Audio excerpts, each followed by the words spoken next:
संन्यासः प्रमाणनयैरधिगमः निर्देश स्वामित्व साधनाधिकरण स्थिति विधानतः सत्संख्या क्षेत्र स्पर्शं कालांतर भावाल्प बहुत वैश्च मति श्रुतावधि मनः पर्यय केवलानि ज्ञानम तत्प्रमाणे आते परोक्षम प्रत्यक्ष मन्यत मति स्मृति संज्ञा चिंताभिनिबोध इत्यनर्थांतरम तदिंद्रियानिंद्रिये निमित्तम अवग्रहे हावाय धारणाः बहुविध क्षिप्राणि श्रुतानुक्त ध्रुवाणां सेत्राणाम् अर्थस्य व्यंजनस्यावग्रहः न चक्षुरनिंद्रियाभ्यां श्रुतं मतिपूर्वं द्वैनेक द्वादश भेदं भव प्रत्ययो वधिर्देव नारकाणां क्षयोक्षम निमित्तः षड्विकल्पः शेषाणां ऋजुविपुलमति मनः पर्ययः विशुद्ध्य प्रतिपाताभ्यां तद्विशेषः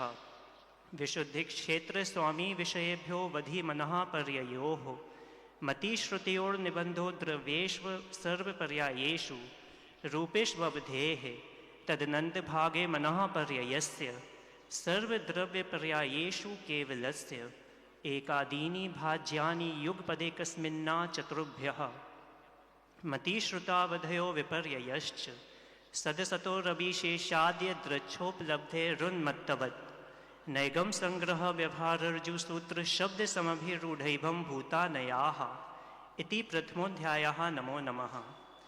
औपशमिक क्षायको भावो मिश्रश्च जीवस्य स्वतत्त्वमौदयिक पारिणामिको च द्विनवाष्टादशैकविंशति त्रिभेदा यथाक्रमम् सम्यक् तु चारित्रे ज्ञान दर्शन दान लाभ भोगोपभोग वीर्याणि च ज्ञानाज्ञान दर्शन लब्धयश्चतुस्त्रिपंचभेदाः सम्यक् तु चारित्र संयमा संयमाश्च गति कषाय लिंग मिथ्या दर्शना ज्ञाना संयता सिद्ध लेश्याश चतुश्चतुस्त्रेकैकैकैक षड्भेदाः जीव भव्या भव्यत्वानि च उपयोगो लक्षणं सद्विविधोष्ट चतुर्भेदः संसारिणो मुक्ताश्च समनस्का मनस्काः संसारिणस्त्रसस्थावराः पृथिव्यप्तेजो वायु वनस्पतयः स्थावराः द्विन्द्रियादयस्त्रसाः पंचेन्द्रियाणि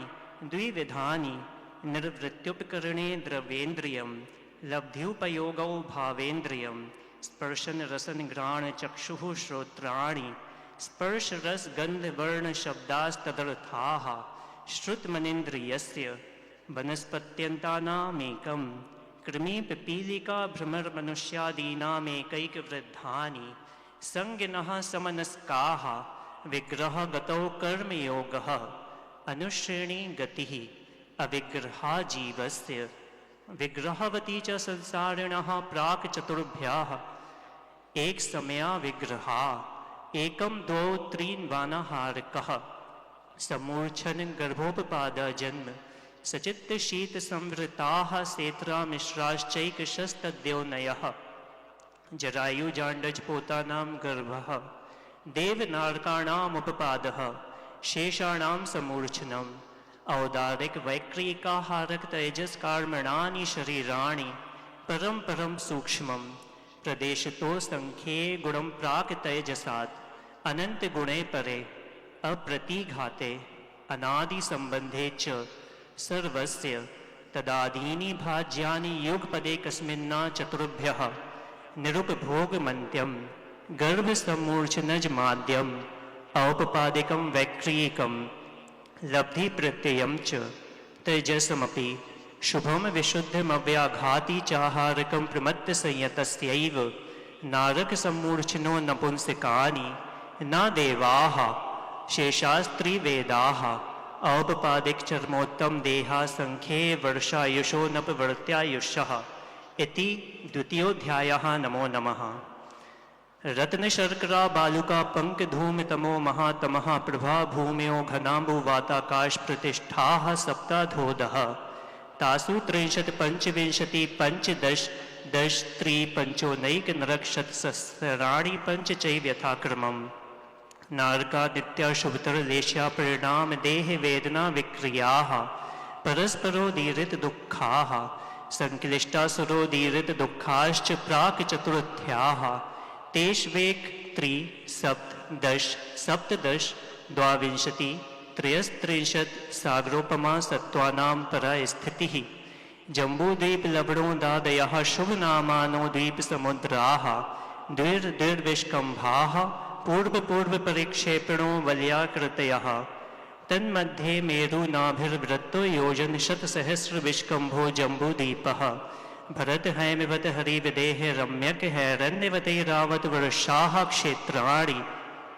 तद्विभाजनः पूर्वापरायता हिमवन् महाहिमवन् निषद नीलरुक्मी शिखरिणो वर्षधर पर्वताः हेमार्जुन तपनीय वैडूर रजत हेममयाः मणिविचित्र पार्श्व उपरि मूले चातुल्य विस्ताराः पद्म महापद्म तिगिंच केसरी महापुंडरीक पुंडरीका हृदास्तेषामुपरि प्रथमो योजन सहस्रायामस्तदर्द विष्कम्भो हृदः 10 योजनावगः तन्मध्ये योजनं पुष्करं तद्विगुणा हृदाः पुष्कराणि च तन्निवासिन्यो देव्याः श्री ह्री धृति कीर्ति बुद्धि लक्ष्म्याः पल्योपमस्थितयः ससामानिक परिषत्काः गंगा सिंधु रोहित रोहितास्या हरिधरिकांता सीता सीतोदा नारी नरकांता सुवर्ण रूपकुला रक्ता रक्तोदाः सरितस्तन्मध्यगाः द्वयोर्द्वयोः पूर्वाः पूर्वगाः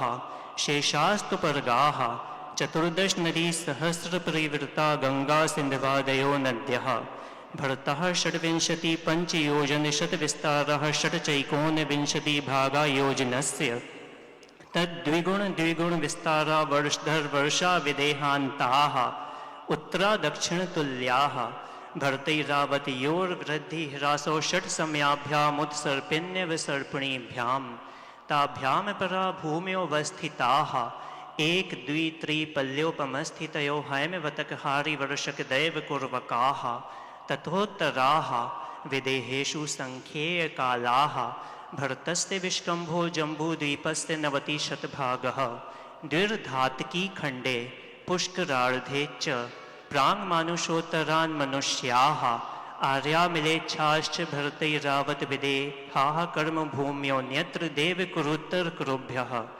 नृस्थिति परावरे त्रिपल्योपमान्तर्मुहूर्ते त्र्यज्ञो निजानां च इति तृतीयोऽध्यायः। नमो नमः। देवाश्चतुर्णिकायाः आदितस्त्रिषु पीतान्तलेश्याः दशाष्टपञ्चद्वादश विकल्पाः कल्पोपपन्नपर्यन्ताः इन्द्रसामानिकत्रयस्त्रिंश पारिषदात्मरक्ष लोकपालानीक प्रकीर्णकाभियोग्य किल्विषिकाश्चैकशः त्रयस्त्रिंश लोकपालवर्ज्याव्यन्तर ज्योतिष्काः पूर्वयोर्द्वीन्द्राः काय प्रविचारा ऐशानात् शेषाः स्पर्श रूप शब्द मनः प्रविचाराः परे प्रविचाराः भवनवासिनो सुरनाग विद्युत सुपर्णाग्नि वातस्तनितो दधि द्वीप दिक्कुमाराः व्यन्तराः किन्नर किंपुरुष महोरग गंधर्व यक्ष राक्षस भूत पिशाचाः ज्योतिष्काः सूर्य चंद्रमसो ग्रह नक्षत्र प्रकीर्णक तारकाश्च मेरु प्रदक्षिणा नित्य गतयो नृलोके तत्कृतः काल विभागः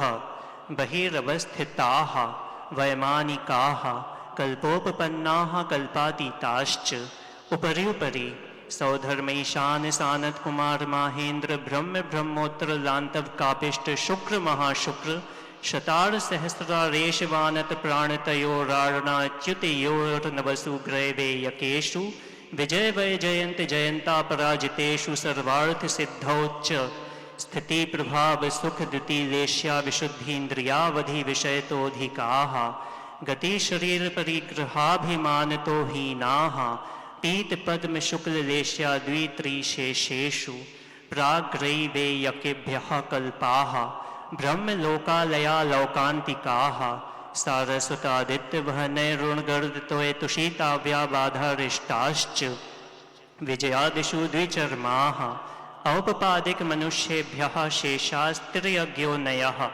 स्थितिरसुरनाग सुपर्ण द्वीपशेषाणां सागरोपमत्रिपल्योपमार्दहीनमिताः सौधर्मैशानयोः सागरोपमे अधिके सानत कुमार माहेंद्र योः सप्त त्रि सप्त नवैकादश त्रयोदश पंचदशभिरधिकानि तु आरणाच्युता दूर्ध्वमेकैकेन नवसु ग्रैवे यकेषु विजयादिषु सर्वार्थ सिद्धौ च अपरापल्योपमधिकम् परतः परतः पूर्वा पूर्वानन्तरा नारकाणां च द्वितीयादिषु 10 वर्षसहस्राणि प्रथमायां भवनेषु च व्यन्तराणां च परापल्योपमधिकं ज्योतिष्काणां च तदष्टभागोपरा लौकान्तिकानामष्टौ सागरोपमाणि सर्वेषाम् इति चतुर्थोऽध्यायः। नमो नमः।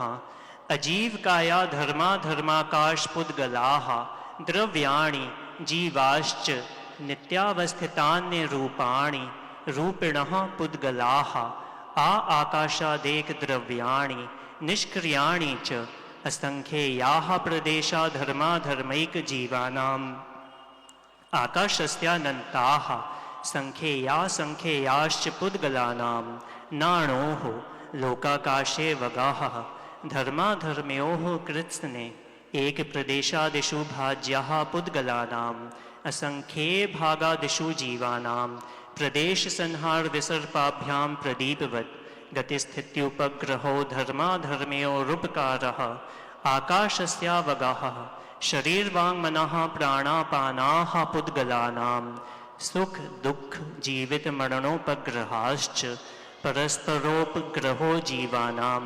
वर्तनापरिणामक्रियाः परत्वे च कालस्य स्पर्शरसगन्धवर्णवन्तः पुद्गलाः शब्दबन्ध सौक्ष्म्यस्थौल्यसंस्थानभेदतमश्छाया तपोद्योतवन्तश्च अण्वः स्कन्धाश्च भेदसङ्घातेभ्यः उत्पद्यन्ते भेदादणुः भेदसङ्घाताभ्यां चाक्षुषः सद्द्रव्यलक्षणम् उत्पादव्ययद्रव्ययुक्तं सत् तद्भावाव्ययं नित्यम् अर्पितानर्पितसिद्धेः स्निग्धरूक्ष्वत्वाद्बन्धः न जघन्यगुणानां गुणसाम्ये सदृशानां द्वयधिकादिगुणानां तु बन्धेधिकौ पारिणामिकौ च गुणपर्यवद्द्रव्यं कालश्च सोऽनन्तसमयः द्रव्याश्रया निर्गुणा गुणाः तद्भावः परिणामः इति पंचमोऽध्यायः। नमो नमः। कायवाङ्मनः कर्म योगः स आश्रवः शुभः पुण्यस्य शुभः पापस्य स कषाया कषाययोः साम्प्रायिकैर्यापथयोः इन्द्रिये कषाया वृत्क्रियाः पञ्चविंशतिसङ्ख्याः पूर्वस्य भेदाः तीव्रमन्दज्ञाताज्ञातभावाधिकरणवीरविशेषेभ्यस्तद्विशेषः अधिकरणं जीवाः आद्यं समारंभ योगकृतकारितानुमतकषायविशेषैस्त्रिश्चतुश्चैकशः निर्वर्तना निक्षेप संयोग निसर्गा द्विचतुर्द्वित्रिभेदाः परं तत्प्रदोष निहनवमात्सर्यांतराया साधनोपघाता ज्ञानदर्शनावरणयोः दुख शोक तापाक्रंदन वध परिदेव नान्यात्म परोभय स्थानान्य सद्वेद्यस्य भूत वृत्त्यनुकंपादान सराग संयमादि योगः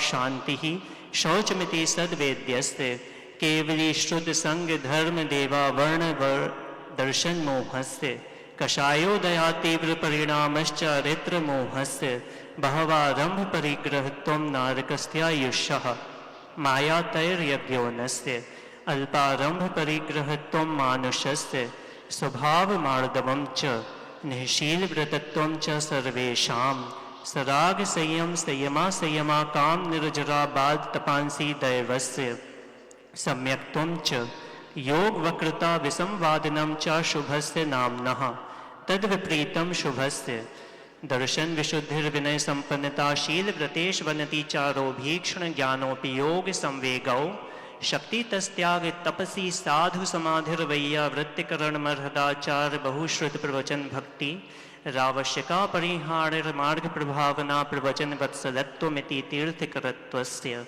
परात्मनिंदा प्रशंसे सदसद्गुणोच्छादनोद्भावने च नीचैर्गोत्रस्य तद्विपर्ययो नीचैर्वृत्त्यनुत्सेकौ चोत्तरस्य विघ्नकरणमन्त्रायस्य इति षष्ठोऽध्यायः। नमो नमः।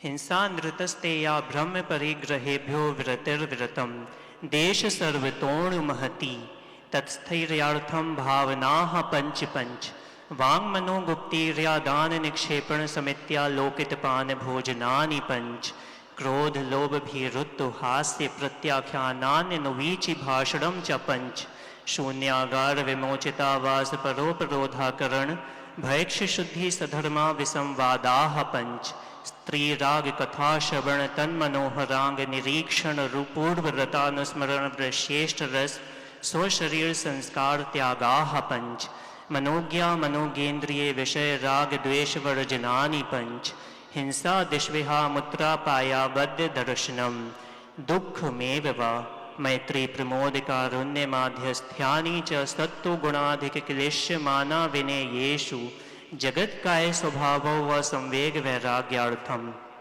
प्रमत्त योगात् प्राण व्यपरोपणम हिंसा असदभिधान मंद्रितम अदत्तादानम स्तेयम मैथुन मा ब्रह्म मूर्छा परिग्रह निश्शल्यो व्रती अगार नगारश्च अणुव्रतो गारी दिग्देशानर्थ दंड विरति सामायिक प्रोषधोपवासोपभोग परिभोग परिमाणातिथि संविभाग व्रत संपन्नश्च मारणांत कीम सल्लेखनाम जोषिता शंकाकांक्षा विचिकित्सान्य दृष्टि प्रशंसा संस्तवाः सम्यक दृष्टे रतिचाराः व्रतशीलेषु पंच पंच यथाक्रमं बंधवधच्छेदाति भारारोपणान् पान निरोधाः मिथ्योपदेश रहोभ्याख्यान कूटलेख क्रिया न्यासापहार साकार मंत्र भेदाः स्तेन प्रयोग तदा हृतादान विरुद्ध राज्यातिक्रमहीनाधिक मानोन्मान प्रतिरूपक व्यवहाराः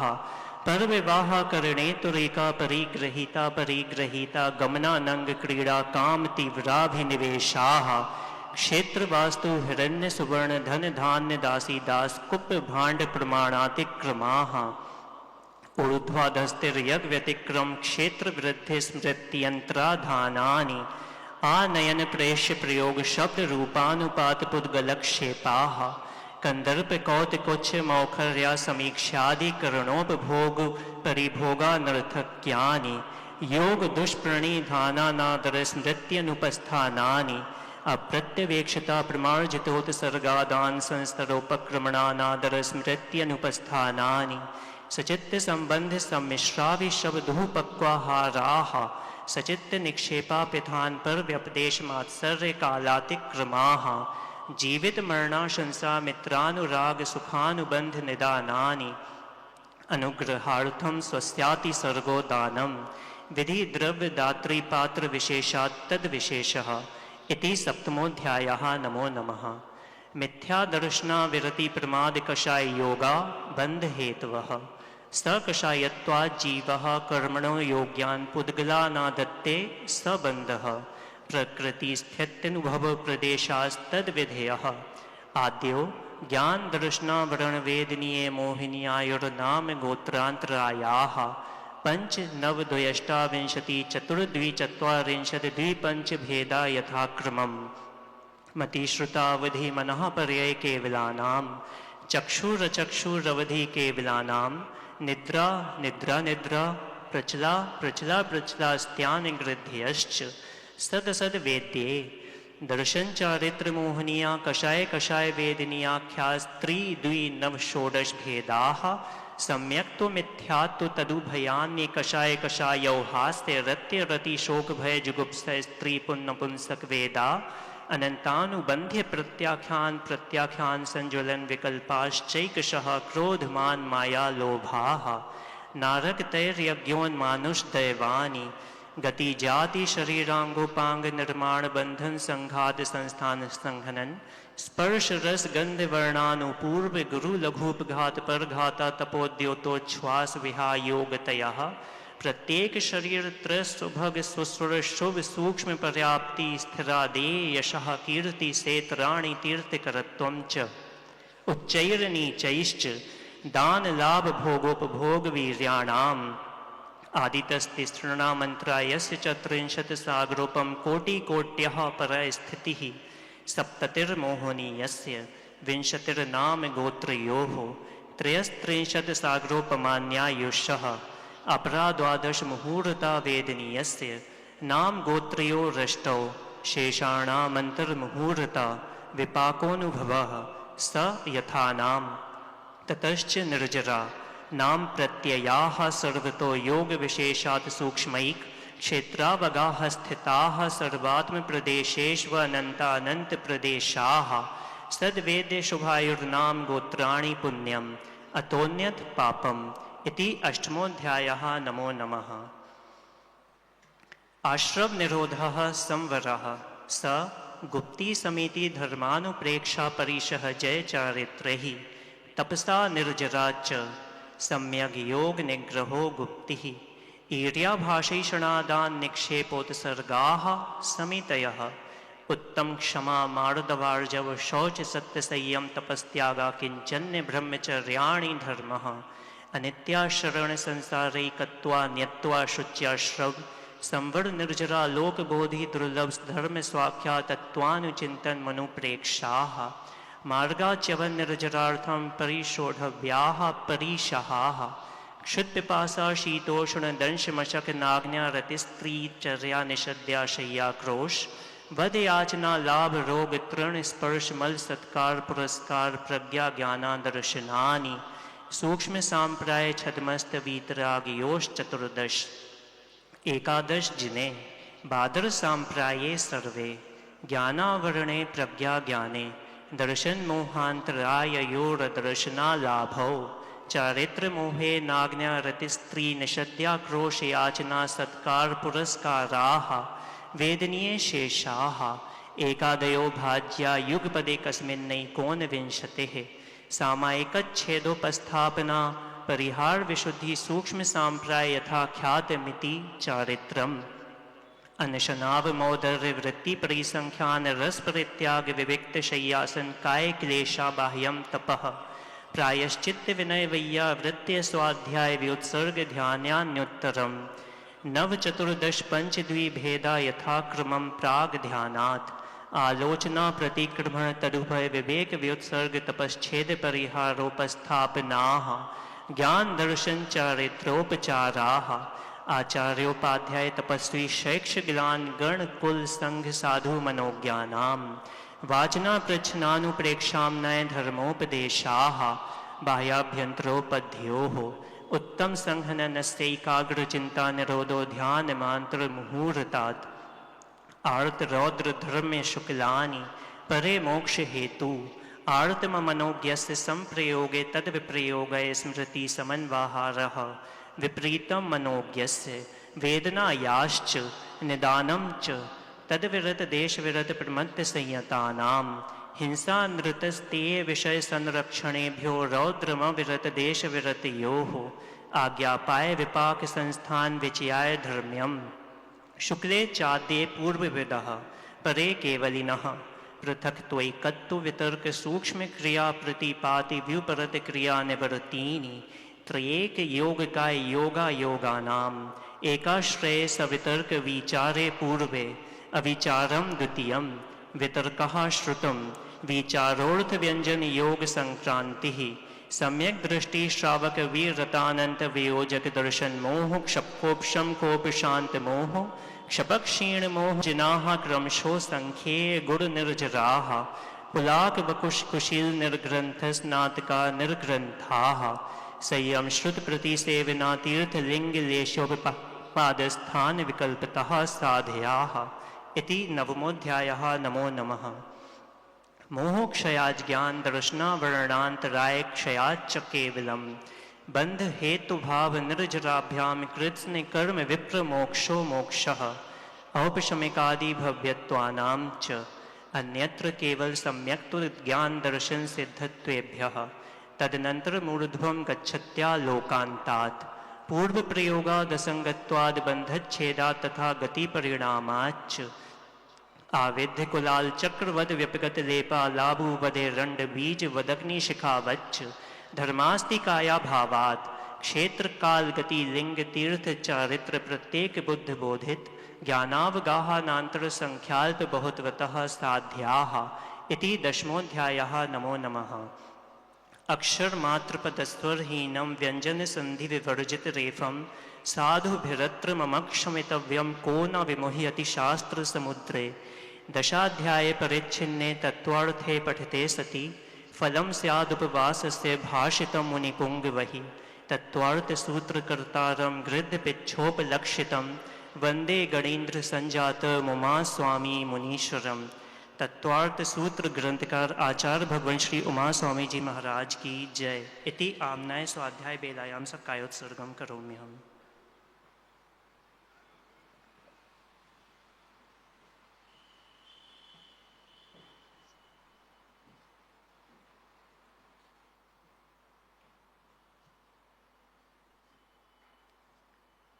उदक चंदन तांदुल पुष्प कई चर सुदीप सुधूप फलार्घ कई धवल मंगल गान रवा कुले जिन ग्रहे जिन सूत्र महम यजे। ओम ह्रीं ग्रंथराज तत्त्वार्थ सूत्रस्य 10 अध्यायेभ्यो अनर्घ पद प्राप्ते अर्घ्यम निरूपामीति। भावों की निर्मल सरिता में अवगान करने सारा दुख दर्द हरो यह अर्घ भेंटने आया हूँ।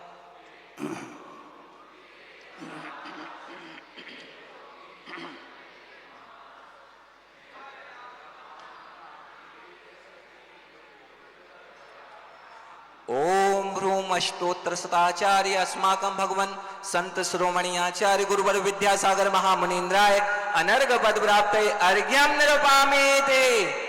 जिनकी चर्या में चर्चा में श्री मूलाचार्य समाया है। श्री शांति वीर शिव ज्ञान तथा विद्यासागर से पाया है।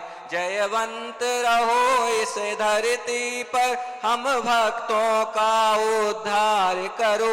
आचार्य समय सागर गुरुवर वसुद्रव अर्घ स्वीकार करो। ओम ह्रूम अष्टोत्तर सदाचार्य अस्माकं भगवन् साक्षात् विराजमान आचार्य श्री समय सागर महामुनीन्द्राय अनर्घवत् प्राप्त अर्घ्यम निरूपामीति। आचार्य गुरुवर श्री समय सागर जी महाराज की खदान में ऐसे ऐसे हीरे हैं जिसका कोई वर्णन नहीं किया जा सकता। कल यश भैया ने तत्त्वार्थ सूत्र का वाचन किया था, उन्होंने MBBS किया था। और आज प्रियम जैन राज भैया जो टीकमगढ़ के निवासी हैं, उन्होंने 10वीं और 12वीं में पूरे मध्य प्रदेश में टॉपर स्थान प्राप्त किया था और इंजीनियरिंग में भी M.Tech की शिक्षा को हासिल किया और बेंगलोर में बड़े उच्च पद पर अधिष्ठित थे। लेकिन जैसे ही पूज्य आचार्य विद्यासागर जी महाराज से इन्होंने व्रत ग्रहण किया, उन्होंने उसको छोड़ करके और अपने फिर गुरु की आज्ञा में नियम का पालन कर रहे थे। और शिवरार्थी भाइयों के लिए तो विशेष बात है कि उनने उसी साधना को आगे बढ़ाते हुए गुरुवर के समक्ष खजुराहो में श्रावक संस्कार शिविर में शामिल होकर के इतने पुण्य का अर्जन किया कि आज गुरुवर के संग में संगस्त होकर के भैया धर्म आराधना कर रहे हैं। जोरदार तालियां भैया जी के लिए। और मैं भैया से निवेदन करता हूं कि आचार्य भगवान से, पूज्य आचार्य गुरुवर श्री समय सागर जी महाराज जी से निवेदन है कि आचार्य महाराज तत्त्वार्थ सूत्र में अनगिनत हीरे हैं, उन अनगिनत हीरों के रहस्य हमको समझा करके हम सबको कृतार्थ करने की कृपा करें।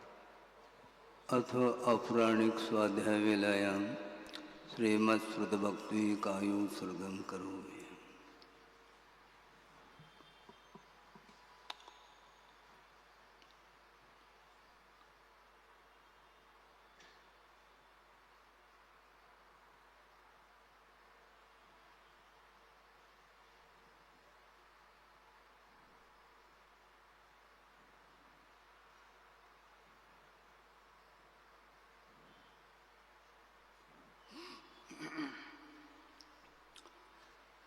ओकारं बिंदु संयुक्तं नित्यं ध्यायन्ति योगिनः कामदं मोक्षदं चैव ओंकाराय नमो नमः।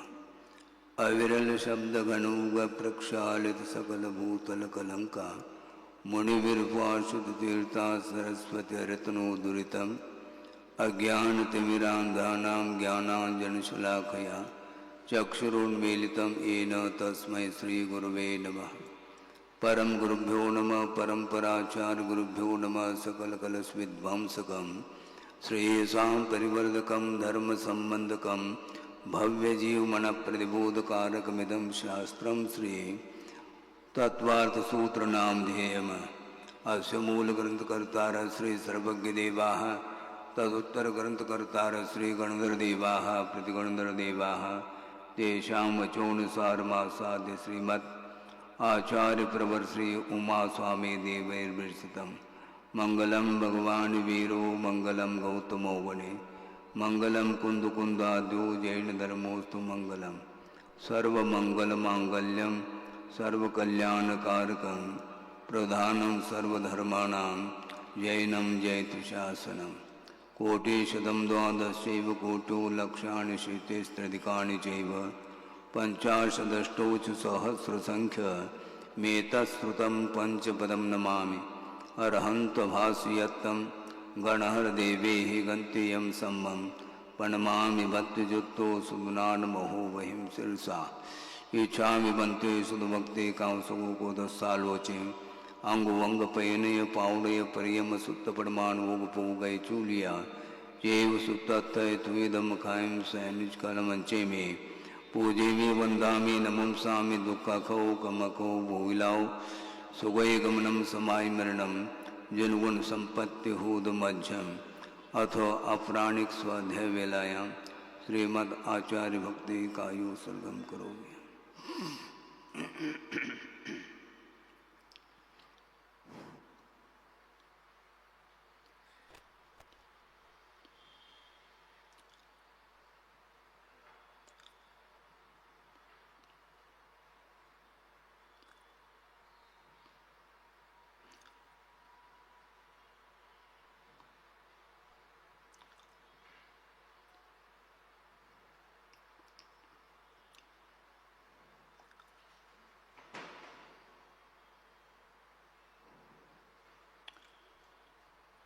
श्रुतजलदिपारगेभ्य स्वपरमत विभावना पटुमतिभ्य सुचरितपूर्णदेभ्यो नमो गुरुभ्यो गुणगुरुभ्य।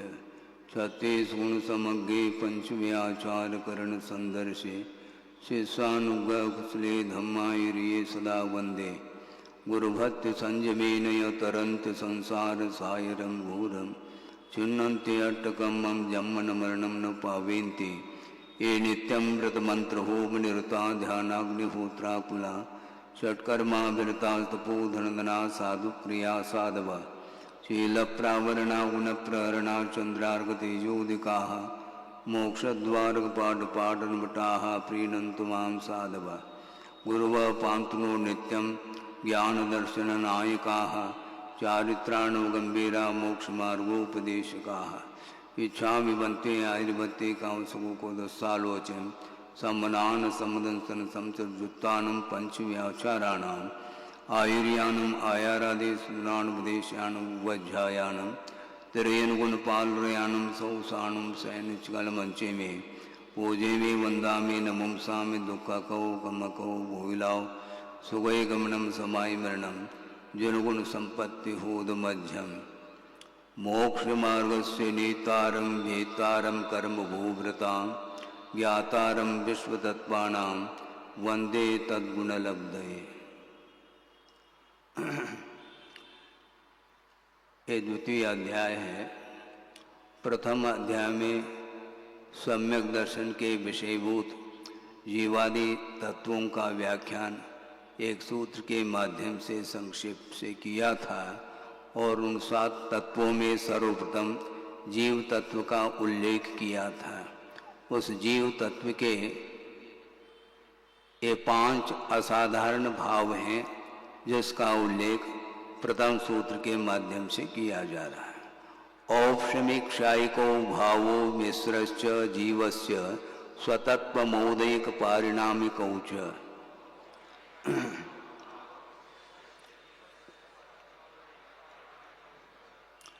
ये स्वतत्व हैं, ये औपशामिक आदि जो 5 भाव हैं वे अन्य तत्वों में नहीं पाए जाते हैं। इस अपेक्षा से इनको असाधारण भाव के रूप में स्वीकार किया है।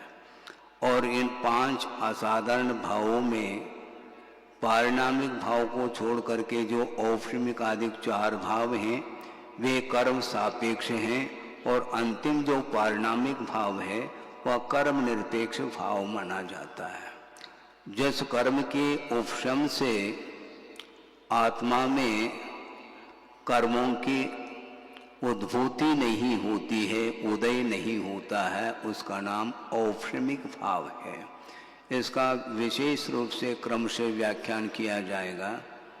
समझने के लिए एक पात्र में जल लिया गया है और उस जल के तल में मन एकत्रित हुआ है। कुछ ऐसे द्रव्य है जिसके माध्यम से वो सारा मैल उस पात्र के तल में जा करके संचित हो जाता है। इसको बोलते उपशम।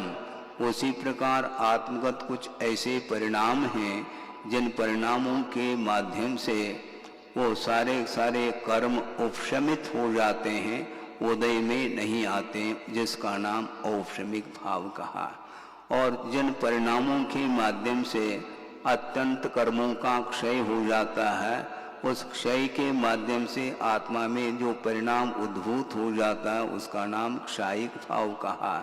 वही जल जो जिसके तल में वह मैल संचित हुआ था, उसको धीरे धीरे उस दूसरी पात्र में उस जल को यदि मान लो परिवर्तित करते हैं तो उसके तल में भी वह मैल नहीं रहेगा। इसी का नाम अत्यंत क्षय होने के कारण उसको क्षायिक भाव बोलते हैं। इसी प्रकार चाहे सम्यक संबंधी भाव हो अथवा चारित्र संबंधी भाव हो, इन दोनों का वर्णन अपने अपने कर्मों के क्षय से उत्पन्न होता है। इस अपेक्षा से इसको क्षायिक भाव की संज्ञा दी है। क्षायोपशमिक भाव उसको बोलते हैं, न पूर्ण रूप से उपशमित हो रहा है वह कर्म, न पूर्ण रूप से वह क्षय को प्राप्त हो रहा है, इसलिए उसको मिश्र भाव की संज्ञा दी है। उपशम और क्षय इन दोनों से मिश्रित जो भाव बनता है उसका नाम क्षायोपशमिक भाव है। इसका विषय प्रसंग के अनुरूप आगे दिया जाएगा। इसके पश्चात औदयिक भाव उसको बोलते हैं, जिस कर्म के उदय से आत्मा में जो भाव प्रादुर्भूत होता है उसका नाम औदयिक भाव है। और पारिणामिक भाव का अर्थ जिस परिणाम में कर्म की कोई भी अपेक्षा नहीं है, न कर्म की उदय की अपेक्षा, न उपशम की अपेक्षा, न क्षय की अपेक्षा, न क्षोपशम की अपेक्षा, इन कर्मों के उपशम आदि की अपेक्षा रखे बिना जो आत्मगत भाव उत्पन्न होता है उसका नाम पारिणामिक भाव है। इसी को परम निरपेक्ष कर्म निरपेक्ष भाव के रूप में लिया है। जैसे समझने के लिए अग्नि है, अग्नि में जो उष्णता है वह उष्णता कहीं बाहर से आई नहीं है, वह कारण निरपेक्ष है। जो कार्य कारण के बिना होता है वह स्वाभाविक भाव के अंतर्गत लिया जाता है। इसलिए अग्नि जो उष्णता को लिए हुए है वह उष्णता कहीं बाहर से आई है क्या? नहीं है, वह निष्कारण उष्णता उसमें अंदर उसके अंदर है। इसको बोलते हैं पारिणामिक। इसी प्रकार जल की शीतलता किसी कारण से उसमें शीतलता आई हो ऐसा नहीं। इसी प्रकार ये जीवत्व भाव, भव्यत्व भाव, अभव्यत्व भाव ये तीनों पारिणामिक माने जाते हैं। इस सूत्र का संक्षेप में ये आशय है।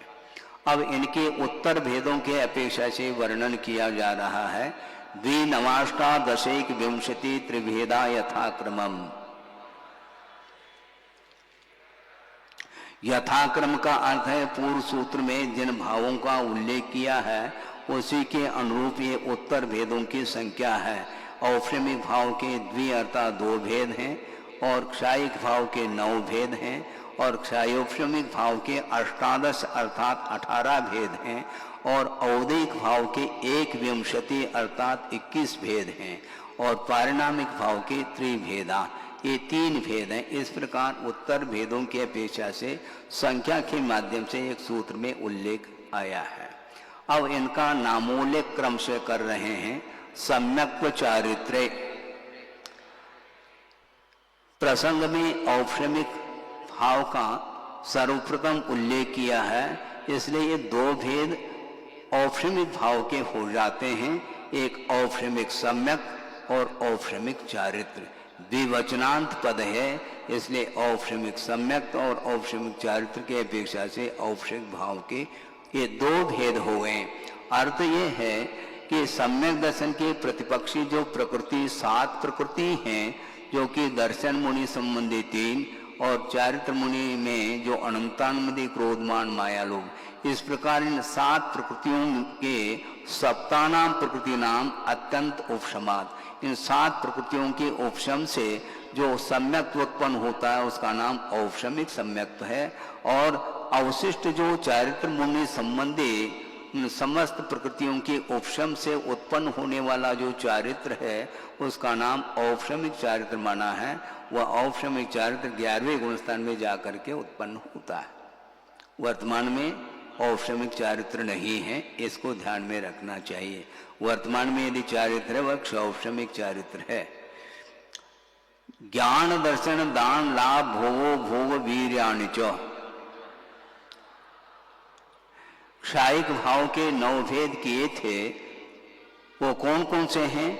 ज्ञान, यहाँ पर क्षायिक का प्रकरण है। ज्ञान दर्शन दान लाभ भोग उपभोग और वीर्य, 7 ही तो हो गए। च के माध्यम से क्षायिक सम्यक्त्व और क्षायिक चारित्र को लिया गया है, इसको बोलते हैं। क्योंकि प्रसंग में सम्यक्त्व और चारित्र का वर्णन चल रहा है, इसलिए एक क्षायिक भाव के 9 भेद हो गए हैं। ज्ञान, क्षायिक ज्ञान का अर्थ केवल ज्ञानावरणीय कर्म के क्षय से अथवा ज्ञानावरणीय कर्म के अत्यंत क्षय से उत्पन्न होने वाला जो केवल ज्ञान है वह क्षायिक ज्ञान माना जाता है। इसी प्रकार दर्शनावरणीय कर्म के क्षय से उत्पन्न होने वाला जो दर्शन है वह क्षायिक दर्शन माना जाता है, जिसका नाम केवल दर्शन है। इसी प्रकार क्षायिक दान, क्षायिक दान किसको बोलते हैं? दानांतराय कर्म के अत्यंत क्षय होने के फलस्वरूप अनंत प्राणियों के प्रति अनुग्रह करने रूप जो भाव प्रकट हो जाता है वह क्षायिक अभयदान माना जाता है। सोचो, आहार दान, औषध दान आदि आदि ये दान तो है, किंतु अनंत जो दान है वह अंतराय कर्म के, दानांतराय कर्म के अत्यंत क्षय होने के फलस्वरूप अनंतानंत प्राणियों के प्रति अनुग्रह रखने रूप जो भाव प्रकट हो जाता है, जिसका नाम अनंत अभयदान माना जाता, वह क्षायिक अभयदान है। उनके चरणों में कोई भी पहुंचे उसको भय उत्पन्न नहीं होगा, ये अभयदान उनके द्वारा मिल रहा है। लाभांतराय कर्म का संपूर्ण रूप से क्षय होने के फलस्वरूप केवली भगवान, जिनका कवलाहार समाप्त हो चुका है, ऐसे केवली भगवान के जिसके माध्यम से शरीर के बलाधान यानी शरीर में बल उत्पन्न होने में हेतुभूत जो अन्य मनुष्यों में साधारण रूप से नहीं पाए जाने वाले परम शुभ सूक्ष्म अनंतानंत प्रतिसमय पुद्गल संबंध को प्राप्त होते हैं, उसको होते हैं क्षायिक लाभ। 8 साल अंतर्मूर्त के उपरांत मान लो किसी को केवल ज्ञान हुआ है और उनकी उम्र कितनी है? 1 पूर्व कोटि की है, और केवल ज्ञान उत्पन्न होने के उपरांत अब कवलाहार नहीं होगा, और बिना कवलाहार के पूर्व कोटि 8 साल अंतर्मूर्त कम पूर्व कोटि काल तक वह शरीर टिका रहता है बिना कवलाहार के। निरंतर ऐसे सूक्ष्म नौकन वर्णाएं योग के माध्यम से ग्रहित होती रहती हैं, जिसके माध्यम से शरीर की स्थिति बनी रहती है, इसको क्षायिक लाभ बोलते हैं। और संपूर्ण भोगांतराय कर्म के क्षय से उत्पन्न जो अतिशयवान अनंत जो भोग होता है उसका नाम क्षायिक भोग बोला है। जैसे पुष्प वृष्टि अधिक हो जाती है, ये क्षायिक भोग माना जाता है। वो उपभोग नहीं करते हैं, इसके उपरांत भी यह अतिशय प्राप्त होगा, उसका वो उपभोग करते हैं ऐसा नहीं, किंतु उनको इस प्रकार का उपभोग करने योग्य सामग्री अथवा भोगने योग्य सामग्री प्राप्त हो जाती है। संपूर्ण रूप से उपभोग अंतराय कर्म के क्षय से उत्पन्न अनंत उपभोग जो होता है वह क्षायिक उपभोग, जैसे समोसन की रचना अधिक होती है, सिंहासन है, चमर है, छत्रत्र हैं आदि आदि जो वैभव है, एक क्षायिक उपभोग के अंतर्गत लिया है।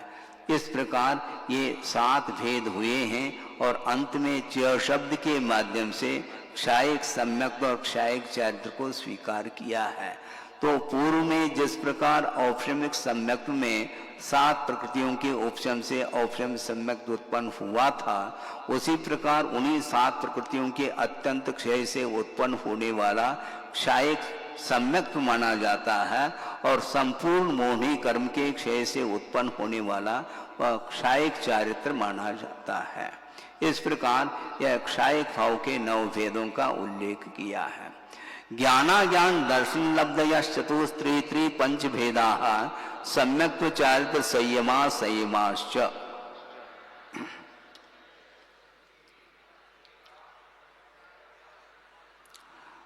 ये 18 भेद हैं क्षोभशमिक भाव के। पहले हम संक्षेप में क्षोभशम भाव का अर्थ क्या है, यह प्राय करके थोड़ा सा जटिल विषय है, इसको समझने में कठिनाई जाती है।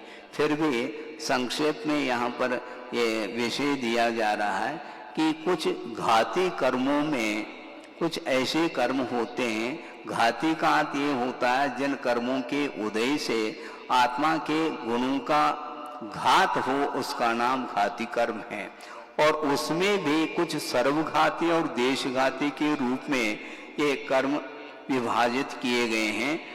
तो सर्वघाती और देशघाती का संक्षेप में अर्थ ये है, जिस कर्म के उदय से गुणों का संपूर्ण रूप से घात हो उसका नाम सर्वघाती है, और जिस कर्म के उदय से आत्मगत संपूर्ण गुणों का घात न हो करके एक देश गुणों का जो घात होता है उसका नाम देशघाती कर्म बोलते हैं। तो सर्वघाती स्पर्धकों की उदयाभावी क्षय और उनका सद अवस्था रूप उपशम, और देशघाती स्पर्धकों का उदय जहां पर पाया जाए उस समय क्षोभशम भाव प्रकट होता है। यानी कर्मों में दोनों प्रकार के स्पर्धक पाए जाते हैं। स्पर्धक का अर्थ शक्त्यांश है, जिसके उदय से वो गुण घात को प्राप्त हो जाते हैं। तो कर्मों में सर्वघाती स्पर्धक भी पाए जाते हैं और देशघाती स्पर्धक भी पाए जाते हैं। तो जो 7 प्रकृति हैं जो सम्यक्त को घातने की योग्यता को लिए हुए हैं, उनमें दोनों प्रकार के स्पर्धक पाए जा रहे हैं। तो 7 प्रकृति हैं, उनमें अनंतानंदी क्रोधमान माया लोभ, तो ये सर्वघाती स्पर्धक को लिए हुए कर्म हैं। और दर्शन मुनि के जो 3 भेद हैं, मिथ्यात्व और सम्यक मिथ्यात्व और सम्यक प्रकृति, इनमें मिथ्यात्व और सम्यक मिथ्यात्व ये दोनों भी सर्वघाती स्पर्धक को लिए हुए प्रकृति हैं। और सम्यक प्रकृति में मात्र देशघाती स्पर्धक हैं। तो इन 7 प्रकृतियों में 6 प्रकृति तो सर्वघाती के रूप में है और सम्यक प्रकृति देशघाती के रूप में है। इन 6 प्रकृतियों का उदयाभावी क्षय, ये उदयाभावी क्षय क्या है महाराज? उदयाभावी क्षय का अर्थ यह है वो अपने रूप में उदय में आकर के क्षय को प्राप्त नहीं होती, किंतु वे सजाति संक्रमण के साथ उदय को प्राप्त होती है। इसका नाम उदयाभावी क्षय। अर्थात सत्ता में जो अन्य भी कषाय संबंधी प्रकृति विद्यमान है, तो अनंतानंदी जो क्रोधमान माया लोभ हैं, ये सर्वघाती हैं। इनका सजाति संक्रमण होता है उदय में आने के एक समय पूर्व, वो अप्रत्याख्याना वर्णादि के रूप में परिवर्तित होकर के उदय में आती हैं, जिसका नाम उदयाभावी क्षय की संज्ञा है।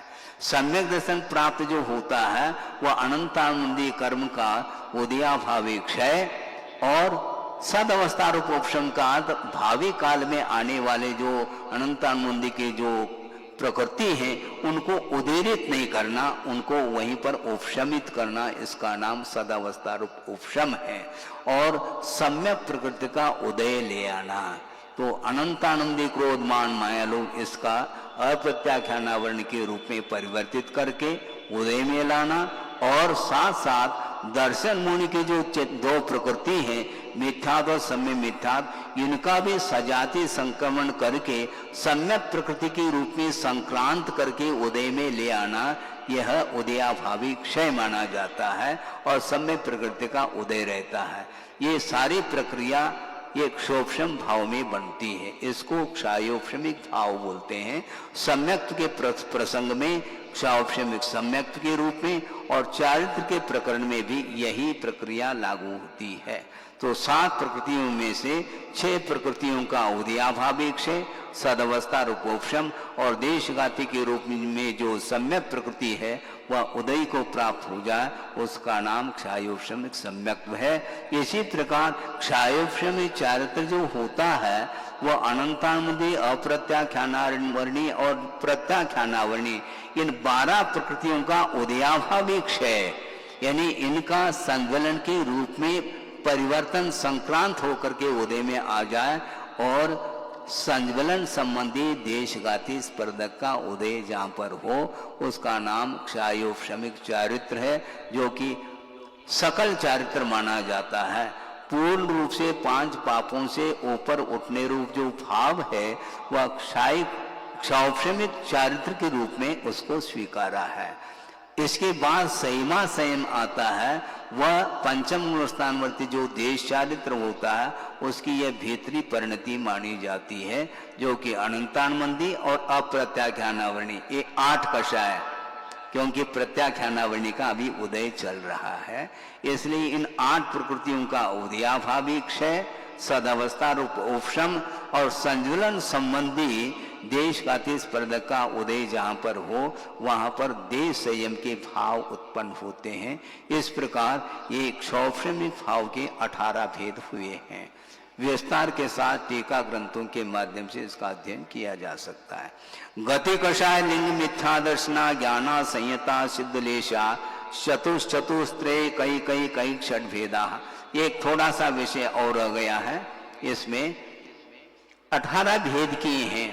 ज्ञान के 4 भेद, मति ज्ञान, श्रुति ज्ञान, अवधि ज्ञान, मन परिज्ञान, ये चारों क्षायोपशमिक भाव हैं।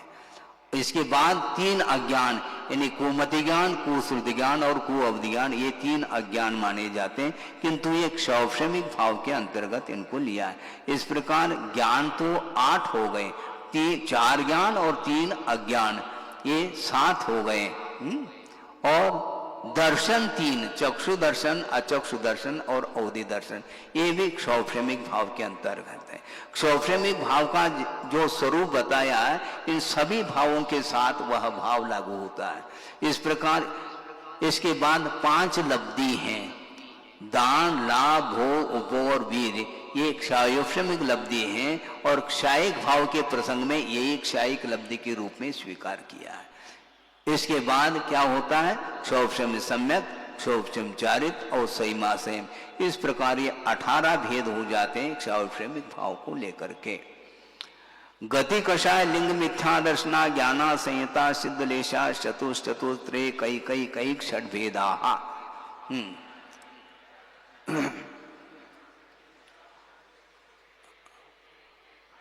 ये 21 भेद हैं औदैक भाव। औदैक भाव का अर्थ क्या किया था अभी, जिस कर्म के उदय से जो भाव प्रकट हो, उत्पन्न हो, उसका नाम औदैक भाव। जैसे समझने के लिए क्रोध के उदय में क्रोध उत्पन्न हुआ, यह क्रोध जो है औदैक भाव माना जाता है। इस प्रकार मान, माया, लोभ, ये सारे सारे औदैक भाव माने जाते हैं। तो गति 4 हैं, नरक गति, तिर्यंच गति, मनुष्य गति और देव गति।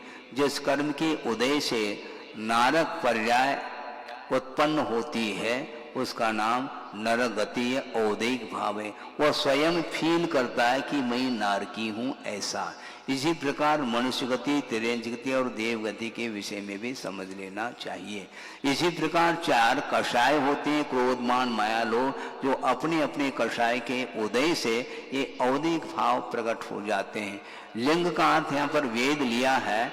स्त्री वेद, पुरुष वेद और नपुंसक वेद के अपेक्षा से 3 वेद हैं, जो अपने अपने ये कर्म के उदय से जो भाव उत्पन्न होता है उसका नाम ये लिंग के रूप में अथवा वेद के रूप में 3 औदिक भाव गिनाए हैं। इसके बाद मिथ्या दर्शन।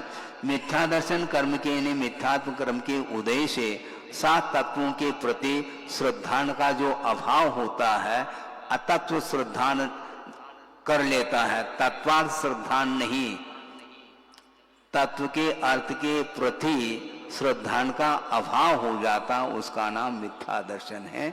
ये मिथ्या दर्शन औदिक भाव है। यहाँ पर भी अज्ञान शब्द का प्रयोग आया है।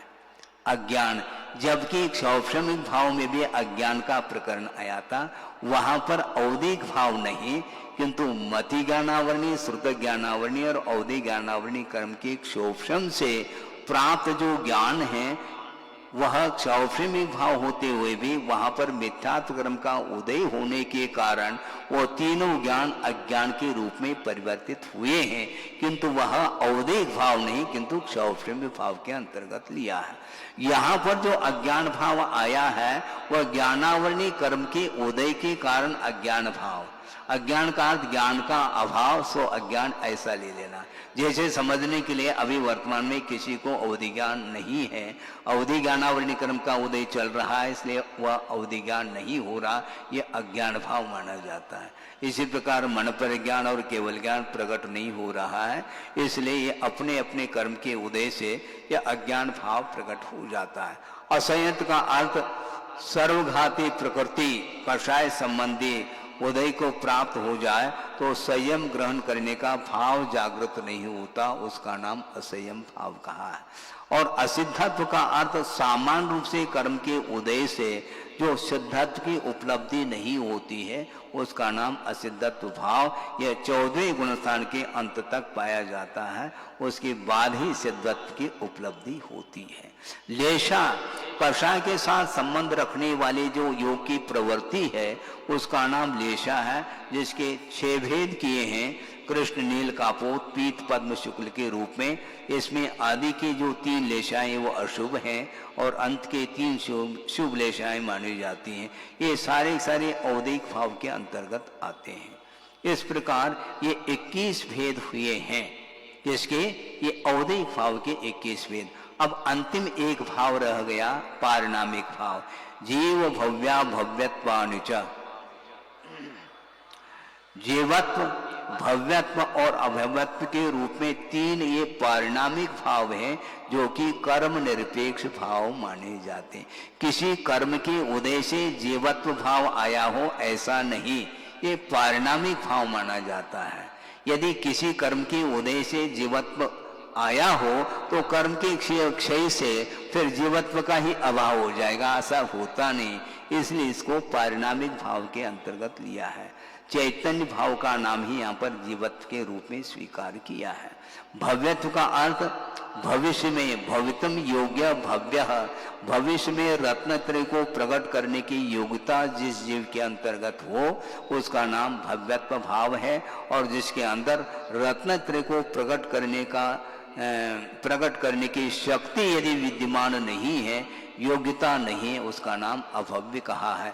लेकिन इतना ध्यान रखने का विषय यह है, कभी कोई अभव्य भव्य के रूप में अथवा भव्य अभव्य के रूप में परिवर्तित नहीं हो सकता, क्योंकि यह स्वाभाविक भाव माना जाता है। इस प्रकार भावों का वर्णन हो गया। अब लक्षण बता रहे हैं, जीव का लक्षण क्या है। उपयोगो लक्षणम, उपयोग ही जीव का लक्षण है। उपयोग किसको बोलते हैं? उभय निमित्त वशात, यानी बाह्य और आभ्यंतर कारणों के द्वारा उत्पन्न जो चैतन्य गुण के साथ संबंध रखने वाला जो आत्मा का परिणाम है, उसका नाम उपयोग माना गया है। जिसके माध्यम से पदार्थ की जानकारी होती है वही उपयोग माना जाता है। अब वह उपयोग कितने प्रकार का है? स द्विविधोष्ट चतुर्भेद। स का अर्थ पूर्व में उपयोग शब्द आया है, उसके स्थान पर स का प्रयोग किया, यानी स उपयोग, वह उपयोग दो प्रकार का, ज्ञानोपयोग और दर्शनोपयोग। और ज्ञानोपयोग अष्टविध 8 प्रकार का और दर्शनोपयोग 4 प्रकार का। इस प्रकार यह उपयोग का वर्णन हो जाता है। संसारिणो मुक्तार्ष। अब जीव का लक्षण तो आपने बता दी, अब जीव के भेद है क्या? नहीं, तो जीव के भेद हैं संसारी और मुक्त के अपेक्षा से। दोनों में बहुवचनांत पद हैं, क्योंकि संसारी जीव भी अनंतानंत हैं और मुक्त जीव भी अनंतानंत है। इस अपेक्षा से बहुवचन का प्रयोग किया। और संसारी पद को पहला क्यों रखा? इसलिए रखा क्योंकि मोक्ष जो होता है वह संसार पूर्वक ही होता है। मुक्ति किससे मिली? संसार से मिली। इसलिए संसारी पद को सर्वप्रथम रखा, बाद में मुक्त पद को रखा है। 5 प्रकार का जो संसार है, द्रव्य, क्षेत्र, काल, भव और भाव के अपेक्षा से ये पंच परावर्तन रूप जो संसार है, उसके साथ जो जी रहा है उसका नाम संसारी है। और 5 प्रकार के संसार से जीव ऊपर उठ चुका है उसको मुक्त जीव बोलते हैं। समनस्का मनस्का। अब संसारी जीव के कितने भेद हैं? मन सहित और मन रहित। गुण दोष के विषय में विचार करने की क्षमता जिसके अंदर हो उसका नाम समनस्क बोलते हैं। मन सहित जो होता है वह समनस्क है, और जो मन रहित होता है वह अमनस्क जीव माना जाता है। इस प्रकार संसारी जीव 2 भागों में विभक्त होते हैं। और दूसरी तरह से और भेद कर रहे हैं संसारी जीवों के। संसारिणा त्रसस्थावराहा। जो संसारी जीव जो समनस्क और अमनस्क के रूप में ग्रहण किया है, उन्हीं में कुछ जीव ऐसे होते हैं जो त्रस के रूप में होते हैं और कुछ स्थावर होते हैं। यानी तृष्णाम कर्म के उदय से द्विंद्रिय आदि पर्यायों में उत्पन्न होने वाले जो जीव हैं उनको त्रस बोलते हैं। और स्थावर नाम कर्म के उदय से पृथ्वी कायिक आदि 5 प्रकार के स्थावरों में उत्पन्न होने वाले जो जीव होते हैं वे स्थावर माने जाते हैं। इसका संक्षेपीकरण है। प्रतिव्यक्ति जो वायु वनस्पतयः स्थावराः।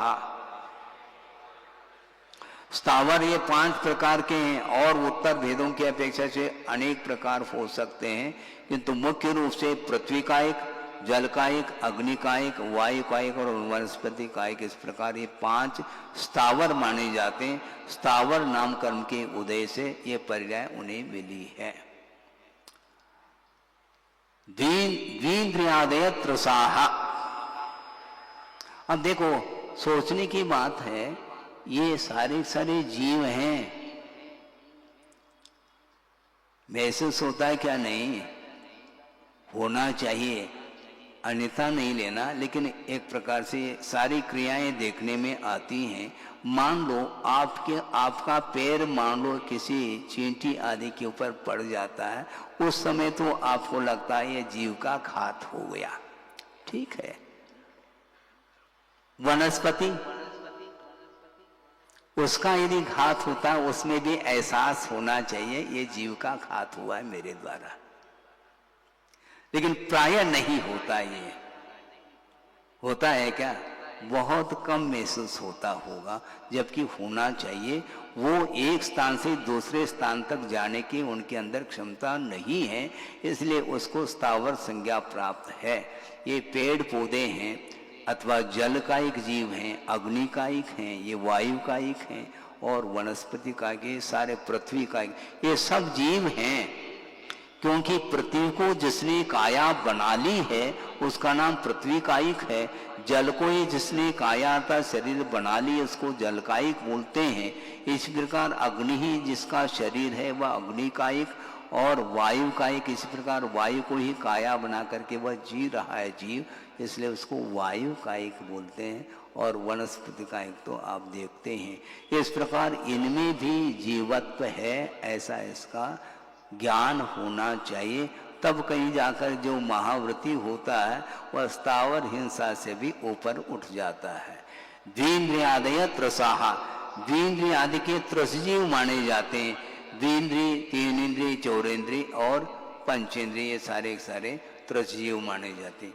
पंचेंद्रियाणि, अब देखो ये इंद्रियां 5 होती हैं। इंद्रिय का अर्थ तो आप पढ़ करके आए हैं, जो पदार्थ के बोध के लिए जो एक सहयोग प्रदान करने वाले जो होते हैं उसको इंद्रिय बोलते हैं। वो 5 होते हैं। वे पांचों इंद्रिय प्रत्येक दो दो प्रकार के होते हैं, इसलिए द्विविधानी ये सूत्र आया नीचे, 2 प्रकार के हैं। इन्हें पांचों इंद्रिय 2 प्रकार के होती हैं। वो 2 प्रकार की कौन सी हैं आगे के सूत्र में स्पष्ट कर रहे हैं। निर्वृत्त उपकरणे द्रव्येंद्रियम, निर्वृत्ति और उपकरण की अपेक्षा से द्रव्येंद्रिय 2 प्रकार का है। निर्वृत्ति का अर्थ रचना विशेष है। आत्म प्रदेशों की इंद्रिय आकार जो रचना विशेष है उसका नाम आभ्यंतर निर्वृत्ति है, और उसी इंद्रिय आकार को लेकर के पौद्गलिक जो रचना होती है उसका नाम बहिर्निर्वृत्ति है। ऐसे 2 प्रकार की जो ये निर्वृत्ति ये द्रव्येंद्रिय के रूप में लिया है। और इसमें उपकरण भी 2 प्रकार के, एक आभ्यंतर उपकरण और एक बहिर उपकरण। यहाँ पर भिन्न भिन्न इंद्रियों की अपेक्षा से उपकरणों का भी उल्लेख हो सकता है, होता है, किंतु उदाहरण उस प्रकार दिया जाता है जो समझ में आ जाए। तो चक्षु इंद्रिय को लेकर के उपकरण 2 प्रकार के कौन कौन से इसको समझना है। ये आंखें हैं, इसके अंदर जो एक तिल बराबर जो आकृति जिसके गोल के रूप में गुलाई को लेकर के वह एक बिंदु के रूप में है, वह क्या है? आभ्यंतर उपकरण है, निर्वृत्ति नहीं। निर्वृत्ति हाँ उस वहां बहिर्निर्वृत्ति है, किंतु उसके लिए आभ्यंतर उपकरण क्या, जो बड़े बड़े जो गोलक जिसको बोलते हैं सफेद और काले के रूप में, ये आभ्यंतर उपकरण माने जाते हैं। और जो पलक है, पलक के रोम हैं, बरौनी वगैरह, ये सारे सारे बहिर उपकरण माने जाते हैं। इसी प्रकार अन्य इंद्रिय संबंधी भी आभ्यंतर उपकरण और बहिर उपकरण की अपेक्षा से उल्लेख मिल जाता है। इस प्रकार निर्वृत्ति और उपकरण के रूप में ये सारे सारे द्रव्येंद्रिय के रूप में स्वीकारा है। और लब्धुपयोगो भावेंद्रियम, लब्धि और उपयोग के रूप में भावेंद्रिय के 2 भेद है। ज्ञानावरणी कर्म के एक शोभम विशेष का नाम लब्धि है, और उसके निमित्त से पदार्थ को जानने के लिए जो व्यापार हो जाता है आत्मा का, उसका नाम उपयोग है। इस प्रकार उपयोग भी भावेंद्रिय के रूप में स्वीकारा है, और उसके पूर्व में ज्ञानावरणी कर्म के एक शोभम विशेष के रूप में लब्धि है। इस प्रकार लब्धि और उपयोग ये दोनों भावेंद्रिय माने जाते हैं। अब पंचेंद्रियाणि ऐसा आपने कहा है, संख्या की अपेक्षा से उल्लेख किया, उनका नामोल्लेख कर रहे हैं। स्पर्शन रसन घ्राण चक्षु श्रोत्राणि, स्पर्शनेन्द्रिय, रसनेन्द्रिय, घ्राणेन्द्रिय, चक्षुरेन्द्रिय और श्रोत्रेन्द्रिय यानी कर्णेन्द्रिय 5 इंद्रियां हैं। और इनके ये 5 विषय हैं जो कि अगले सूत्र में इसको स्पष्ट कर रहे हैं। स्पर्श रस गंध वर्ण शब्दास तदर्था, तदर्था का अर्थ क्या? तेषाम इंद्रियाणाम अर्थाः विषयाः, उन इंद्रियों के विषय हैं। कौन कौन से? स्पर्शेंद्रिय का विषय 8 प्रकार का स्पर्श है, रसनेन्द्रिय का विषय 5 प्रकार का रस है, घ्राणेन्द्रिय का 2 प्रकार का गंध है विषय, और चक्षुन्द्रिय का जो विषय है वह 5 प्रकार का वर्ण माना जाता है। और श्रोत्रेंद्रिय का विषय क्या है? 7 प्रकार के स्वर माने जाते हैं, सप्त स्वर, सा री ग म प द नी के बाद फिर सा बोलते हैं कई लोग, ऐसा नहीं, ये 7 ही स्वर होते हैं, सा री ग म प द नी, ये सप्त स्वर माने जाते हैं। ये विषय शब्दात्मक है, ये कर्णेंद्रिय के विषय माने जाते हैं। इस प्रकार इसका विषय पूर्ण हो जाता है। श्रोतम अनिंद्रियस्य, ये सारा मति ज्ञान का जो विषय हुआ इंद्रियों के माध्यम से वो हो जाता है, किंतु मति ज्ञान के द्वारा ज्ञात जो पदार्थ है उस पदार्थ से पदार्थांतर का जो ज्ञान कराता है वह श्रुत ज्ञान माना जाता है। वह किसका विषय बनता है? वह अनिंद्रिय से मन का विषय बनता है। किंतु असंगी में भी श्रुत ज्ञान जो होता है उसको यहाँ पर प्रासंगिकता नहीं दी जा रही, उसको मुख्यता नहीं दी जा रही, क्योंकि मोक्ष मार्ग का प्रसंग होने के कारण विशेष रूप से गुण दोष को समझने की चेष्टा जो होती है वह मन के पास ही होती है। इसलिए श्रुतम अनिंद्रिय से, यानी श्रुत ज्ञान का जो विषय है वह अनिंद्रिय का विषय अर्थात मन का विषय माना जाता है। वनस्पत्यंतानाम एकम, एक इंद्रिय किसके पास है? वनस्पति है अंत में जिनके, अर्थात 5 प्रकार के जो स्थावर हैं उनके पास मात्र एक इंद्रिय है। तो कोई भी एक ले लें ऐसा, तो ऐसा है क्या? कोई भी एक ले लें? नहीं, एकम अर्थात प्रथमम इत्यर्थ, यानी स्पर्शनेन्द्रिय मात्र उसके पास है, अन्य इंद्रियों का अभाव है। अब ये 5 स्थावरों के बाद जो त्रसजीव होते हैं उनमें भी एक एक इंद्रियों की वृद्धि होती चली जाती है, उसका उल्लेख कर रहे हैं। कृमि पिपीलिका भ्रमर मनुष्यादि नाम एकैक वृद्धानि, एक एक वृद्धानि इंद्रियाणी, ये एक एक इंद्रियां वृद्धि को प्राप्त हो रही हैं। जैसे कृमि आदि नाम, कृमि है और शंख है, शीप है, ये सारे सारे द्विंद्रिय मानी जाती हैं। इनके पास एक इंद्रिय और वृद्धि को प्राप्त होती है, अर्थात स्पर्शनेन्द्रिय और रसनेन्द्रिय एक और ले लेना। पिपीलिका आदि नाम एक वृद्धानि, एक इंद्रिय को बढ़ा दो। पिपीलिका अर्थात चींटी है, खटमल है, बिच्छू हैं, ये सारे सारे 3 इंद्रिय जीव माने जाते हैं जिसके पास 3 इंद्रियां होती हैं। भ्रमरादि नाम, भ्रमर है, मच्छर है और तितली है, पतंग आदि होते हैं, ये सारे सारे 4 इंद्रिय माने जाते हैं। इनके पास 4 इंद्रियां हैं। और मनुष्य आदि नाम, मनुष्य है, नारकी है, पंचेंद्रिय तिर्यंच है, देव हैं, ये सारे सारे पूरे इंद्रियां जिन्हें प्राप्त हैं वे पंचेंद्रिय माने जाते हैं। संज्ञा समनस्काः, समनस्क मन सहित जो होते हैं उनको हम क्या बोलेंगे? संगी बोलेंगे, और जो मन रहित होते हैं उनको असंगी बोलते हैं, ऐसा इसका अर्थ है। अब ये प्रकरण हो गया इंद्रियों को लेकर के, उनके विषयों को लेकर के वर्णन कर दिया। अब एक शरीर को छोड़ करके जब इस जीव का अवसान हो जाता है तो नवीन शरीर को प्राप्त करने के लिए एक गति से गत्यंतर वह जीव चला जाता है। उस समय क्या परिणति बनती है उसका उल्लेख कर रहे हैं। विग्रहगतो कर्म योग, विग्रह गति में कार्मण का योग होता है। विग्रह गति का अर्थ खुलासा कर रहे हैं। विग्रह का अर्थ दो अर्थों में विग्रह शब्द का प्रयोग किया है। एक विग्रह का अर्थ देह अर्थात शरीर होता है।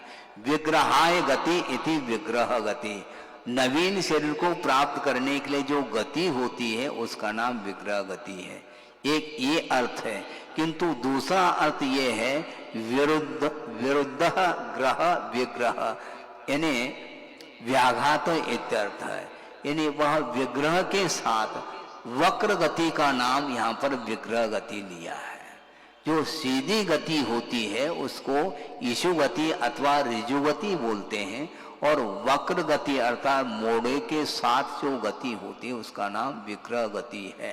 तो विग्रह गति में यद्यपि कर्मों का आश्रय तो होता रहता है, किंतु शरीर का अभाव होने के कारण नौ कर्म वर्गनाओं का आना रुक जाता है, जिसको बोलते हैं अनारक अवस्था। उस समय कर्मण का योग होता है, ऐसा इसका फलितार्थ निकलता है।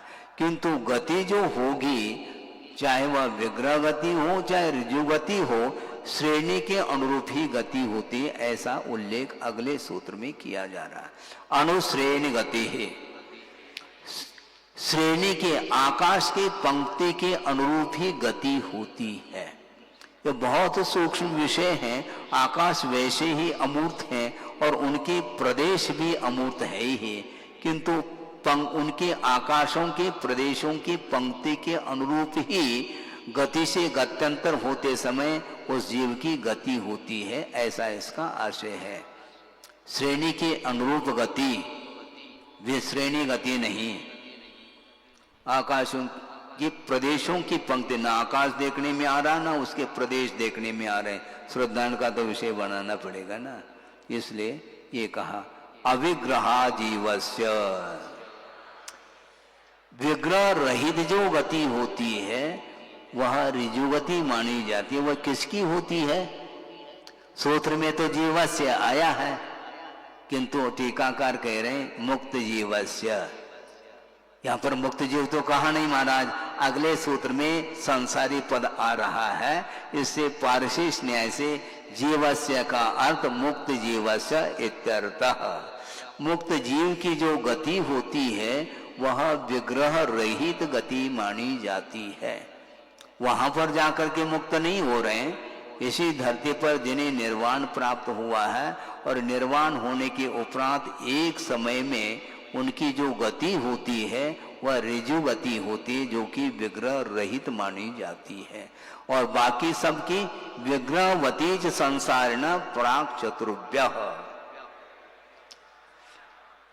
संसारी जीव की जो गति होती है वह विग्रहवती यानी विग्रह वाली गति होती है, गति का विशेषण है, इसलिए विग्रहवती यह विशेषण भी स्त्रीलिंग में प्रयुक्त हुआ है। विग्रह वाली जो गति होगी वह संसारी जीव की होगी, किंतु ऋजुगति नहीं होगी। क्या होगी? फिर उसका उल्लेख तो यहाँ पर नहीं किया महाराज, च शब्द के माध्यम से उल्लेख किया।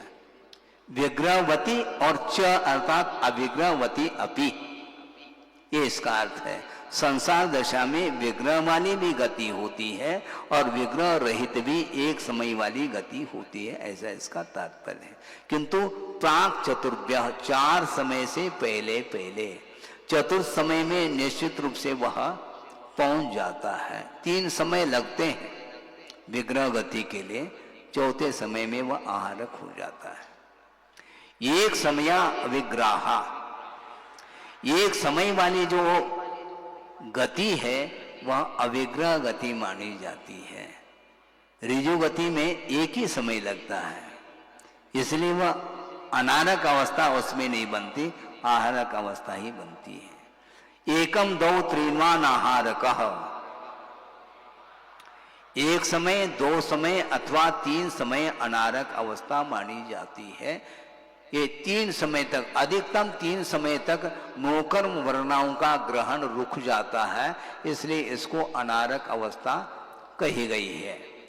इस प्रकार ये हो गया। अब उत्पन्न होता है, गति से गत्यांतर तो हुआ, तो उत्पन्न होगा क्या? नहीं होगा, उसी का नाम जन्म है। तो जन्म की कितने प्रकार है इसका उल्लेख इस सूत्र में कर रहे हैं। समूर्चन गर्भोत्पादा जन्म, समूर्चन, गर्भ और उत्पाद, ये तीन जन्म के प्रकार हैं। तीनों लोकों में ऊर्ध्व, अधः और तिर्यक रूप से शरीर को ग्रहण करने, शरीर को निर्मित करने के लिए नौकर्म वर्णाओं का जो ग्रहण होता है उसका नाम समूर्चन कहा। इस समूर्चन जन्म में रजोवीर का कोई भी संबंध नहीं है। एक इंद्रिय से लेकर के चौरेंद्रिय तक ये नियामक रूप से समूर्चन जन्म वाले होते हैं। असंगी पंचेंद्रिय से लेकर के वो समूर्चन भी होते हैं, गर्भ जन्म वाले भी हो सकते हैं। इस प्रकार ये समूर्चन जन्म की ये व्याख्या की है। और गर्भ जन्म उसको बोलते हैं शुक्र शोणित, इन दोनों का जो सम्मिश्रण है उसका नाम गर्भ है। अथवा दूसरे ढंग से भी गर्भ की व्याख्या की गई है। माता के द्वारा उपभोग्य जो आहार है उस आहार का जो सम्मिश्रण है उसका नाम भी गर्भ, ऐसा टीकाकार ने स्पष्ट किया है। उस गर्भ के माध्यम से जन्म होता है, उसका नाम गर्भ जन्म माना जाता है। और देव और नारकियों की उत्पत्ति स्थान विशेष का नाम उपपाद जन्म कहा है। इतने संक्षिप्त व्याख्या टीकाकार ने भी की है। अब जन्म तो होता है किंतु जन्म लेने का जो स्थान विशेष है वह योनि स्थान माना जाता, उसके विषय में एक सूत्र के माध्यम से उल्लेख कर रहे हैं। सचित शीत समृता शेतरा मिश्राश्चैकशस्तद्योनय। सचित शीत और समृत, और ठीक इसके इतर अर्थात विपरीत अचित, उष्ण और विव्रत, और मिश्र का अर्थ सचिताचित, शीतोष्ण और समृत विव्रत।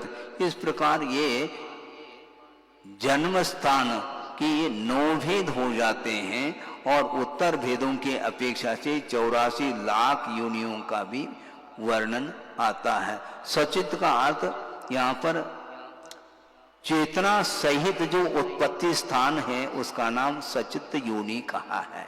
और जिस स्थान में शीतांश हो उसका नाम शीत ऐसा कहा। और समृद्ध का अर्थ जो दृष्टि दुरपलक्ष्य प्रदेश उच्यते, वह स्थान इतना सूक्ष्म है वह दृष्टिगत नहीं हो सकता, उसका नाम यहाँ पर समृद्ध अर्थात ढका हुआ वह स्थान माना जाता है। और ठीक इसके विपरीत अचित यानी चेतना से सहित रहित, और उष्ण और विवृत अर्थात वह प्रकट हो किंचित, उसका नाम विवृत कहा। और मिश्र का अर्थ स्पष्टी कर दिया, सचिताचित, शीतोष्ण और समृद्ध विवृत के रूप में ये उत्पत्ति स्थान का वर्णन एक सूत्र के माध्यम से किया गया है। जरायुजानज पूतानाम गर्भः। गर्भ जन्म के ये 3 भेद किए हैं, एक जरायुज और अंडज और पोत, इस प्रकार 3 भेद के। ये गर्भ के भेद हैं, जन्म के नहीं।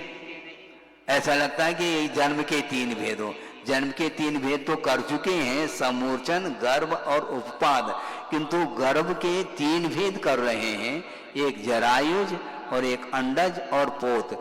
जरायुज उसको बोलते हैं जाल के समान प्राणी जीव के ऊपर जो आवरण होता है, जो कि वह मांस और शोणित अर्थात रक्त से निर्मित होता है, उसको जरायु बोलते हैं। उससे उत्पन्न होने वाला जो गर्भ जन्म है वह जरायुज माना जाता है। इसी प्रकार अंडज उसको बोलते हैं नख के त्वचा के समान काठिन्य को लेकर के और गोलाई को लेकर के जो शुक्र शोणित जो आवरण है वह अंड माना जाता, उससे उत्पन्न होने वाला अंडज माना जाता है। इसके उपरांत जो पोत उसको बोलते हैं आवरण के बिना परिपूर्ण अवयव वाला और उत्पत्ति स्थान से निकलते ही उसमें हलन चलन आदि के सामर्थ्य से युक्त होता है, उसका नाम पोत बोलते हैं। इस प्रकार ये गर्भ जन्म के 3 भेद हुए हैं। देवनार का नाम उपपादः। देव और नारकियों का जो जन्म होता है वह उपपाद जन्म माना जाता है। शेषानाम समूर्चनम। शेष कौन रह गए? गर्भ जन्म वालों को छोड़ो और देव और नारकियों को छोड़ करके अन्य जितने भी शेष जीव हैं उनका जो जन्म होता है वह समूर्छन जन्म माना जाता है। इस प्रकार जन्म का उल्लेख किया, किंतु जन्म हो जाता है तो बिना शरीर का रहता है क्या? तो शरीर तो रहेंगे क्या नहीं? हाँ, शरीर का भी उल्लेख कर रहे हैं। औदारिक वैक्रिक आहारक तेजस कार्मणान शरीराणि।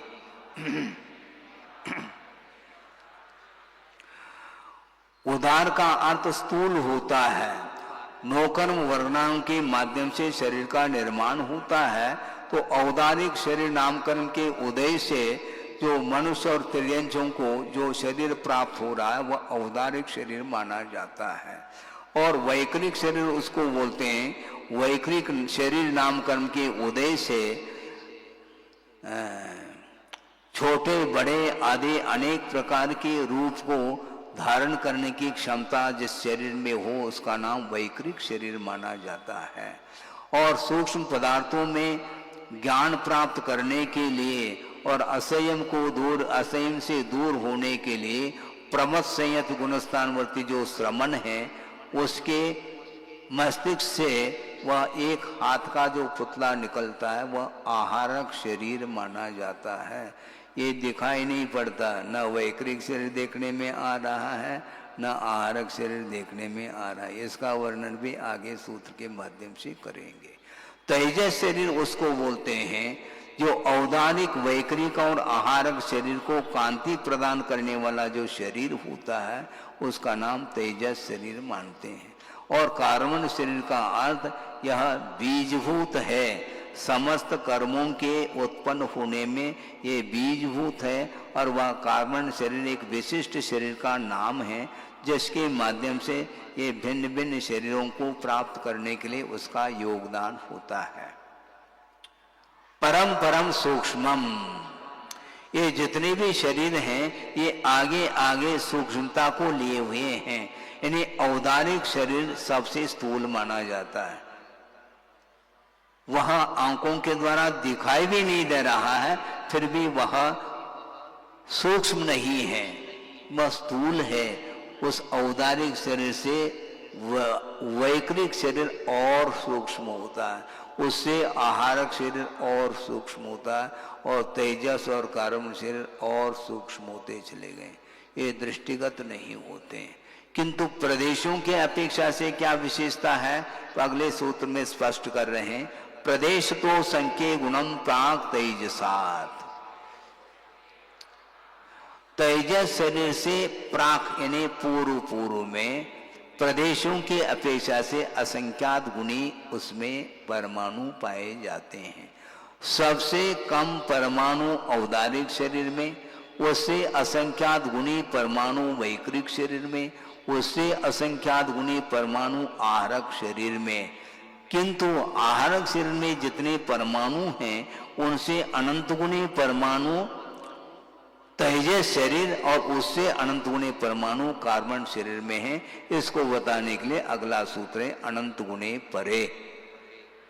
परे अर्थात आगे के दो शरीर, यहाँ पर भी द्विवचनांत पद है, परम परे पराणी। तो तेजस और कार्बन शरीर में अनंत गुणे परमाणु विद्यमान होते हैं। अप्रतिघाते, ये दोनों शरीर व्याघात से रहित हैं। ये किसी भी वस्तु से ये स्वयं बाधित नहीं होते और उनसे भी किसी को बाधा उत्पन्न नहीं होती। इसको अप्रतिघाती, तीन लोक में कहीं भी ये दोनों शरीर जा सकते हैं। पर्वत को भेद करके भी जानने की क्षमता इसके अंदर है, क्योंकि इसमें व्याघात नहीं हो सकता। अनादि संबंधी चो, इनका जो संबंध है आजकल का संबंध नहीं है, अनादिकालीन तेजस और कार्बन शरीर का संबंध है। और च शब्द के माध्यम से सादी संबंध भी है। सादी संबंध इस अनादि संबंध प्रवाह के अपेक्षा से अनादि संबंध है, किंतु अपने अपने कर्म की स्थिति पूर्ण होने के उपरांत वह निर्जरित हो जाता है। वह कर्म इस अपेक्षा से उसकी आदि प्रारंभ होती है। निर्जित होने के उपरांत अनंतर समय में किसी न किसी वह और उदय होता ही चला जाता है। मान लो आयु कर्म का अभाव हुआ, किंतु आयु कर्म का अभाव नहीं होता, किसी न किसी आयु का उदय बना ही रहता है। किंतु मनुष्य आयु समाप्त होती अनंतर समय में देव आयु का उदय हुआ, तो उसकी आदि तो मानी जाएगी कि नहीं मानी जाएगी। इस अपेक्षा से उस कर्म का जो संबंध है वह सादी संबंध भी सिद्ध होता है और प्रवहमान की अपेक्षा से अनादि संबंध है, ऐसा है। किंतु किसी संसारी खास किसी संसारी प्राणी के साथ ऐसा संबंध जुड़ा है क्या? है सबके साथ सर्वस्य, कोई भी बचा नहीं यहाँ पर। संसार में जितने भी जीव हैं वे कम से कम ये दो शरीर तो उसके साथ लगे हुए हैं, तेजस और कार्बन शरीर। एक साथ जिस प्रकार ज्ञान चार हो सकते हैं एक को आदि लेकर के, उसी प्रकार शरीर जो पांच हैं इनमें से एक साथ एक जीव में कितने शरीर रह सकते हैं? तदादीन भाज्यान युगपदे कस्या चतुर्भ्य, एकस्य यानी एकस्य जीवस्य अथवा एकस्य आत्मना, एक आत्मा के पास चतुर्भ्य यानी चार शरीर तक रह सकते हैं। किसको लेकर के? तद आदीनी यानी तेजस और कार्बन शरीर को आदि लेकर के चार शरीर तक रह सकते हैं। दो रहेंगे तो तेजस कार्बन रहेंगे, तीन रहेंगे तो औदारिक तेजस कार्बन अथवा वैकृतिक तेजस कार्बन, और चार रहेंगे तो औदारिक आहारक तेजस कार्बन। महाराज वैकृतिक शरीर तो रहता है ना, वो रिद्धि के साथ होना अलग है, किंतु वैकृतिक परमाणु से निर्मित जो शरीर है वह औदारिक और वैकृतिक एक साथ नहीं रह सकते। इसलिए औदारिक आहारक तेजस और कार्बन की अपेक्षा से चार शरीर ये मैक्सिमम पाए जाते हैं। निरुपभोग मंत्यम, अंतिम जो शरीर है वह विग्रह गति में उपभोग करने योग्य नहीं है, क्योंकि नौ कर्म वर्णाओं का वहां पर ग्रहण होना बंद हो जाता है।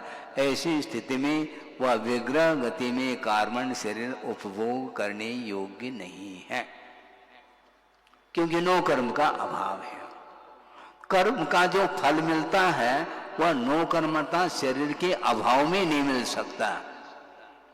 फिर महाराज दो तीन समय के लिए वह कर्म का फल मिल रहा है क्या ना, वो मिलना नहीं मिलना बराबर, कोई एहसास नहीं होता। अग्नि की पिटाई हो सकती है? नहीं हो सकती। हो सकती है, यदि वह अग्नि लोह के संपर्क में आ जाए तो घन के प्रहार के द्वारा अग्नि की पिटाई होगी। उसी प्रकार इस शरीर रूपी लोह तत्व के संपर्क में आकर के आत्मा की पिटाई हो रही है। इसलिए एक दो अथवा तीन समय के लिए नौ कर्म का इस शरीर का अभाव होने के कारण वह कार्बन शरीर के माध्यम से वो आत्मा को वह जो फल मिलना चाहिए वह नहीं मिल पाएगा। इसलिए निरुपभोग्यम अंत्यम ऐसा कहा है। गर्भ समूर्चनज माध्यम, गर्भ और समूर्चन जन्म से उत्पन्न होने वाले जो जीव हैं उनके लिए कौन सा शरीर रहेगा? आद्यम अर्थात औदारिक शरीरम इत्यर्थः। आद्यम का अर्थ क्या? औदारिक शरीर, क्योंकि क्रम से वही दिया है। औदार शरीर, औदारिक वैकृतिक आहार तेजस कार्बनानी शरीरानी, ऐसा क्रम आया है। तो आद्यम अर्थात औदारिक शरीरम इत्यर्थ। औपपादिकम वैकृतिकम, उपपाद जन्म वाले जो देव और नारकी हैं उनका शरीर जो होगा वह वैकृतिक शरीर माना जाएगा। और वैकृतिक शरीर और किसी को भी हो सकता है क्या? हाँ, लब्धि प्रत्ययम च, लब्धि निमित्त करता तपो विशेष से जो रिद्धि की प्राप्ति होती है उसका नाम लब्धि है। वह भी, उसका भी शरीर वैकृतिक शरीर माना जाता है, किंतु वह वैकृतिक शरीर होते हुए भी वैकृतिक वर्णाओं से निर्मित नहीं, किंतु औदारिक वर्णाओं से वह निर्मित माना जाता। जैसे चक्रवर्ती है, वह पृथक विक्रिया कर लेता है, हैं 6-9 हज़ार वह अपने शरीर को बना लेता है, किंतु वो औदारिक शरीर से ही वह उत्पन्न हो रहा है।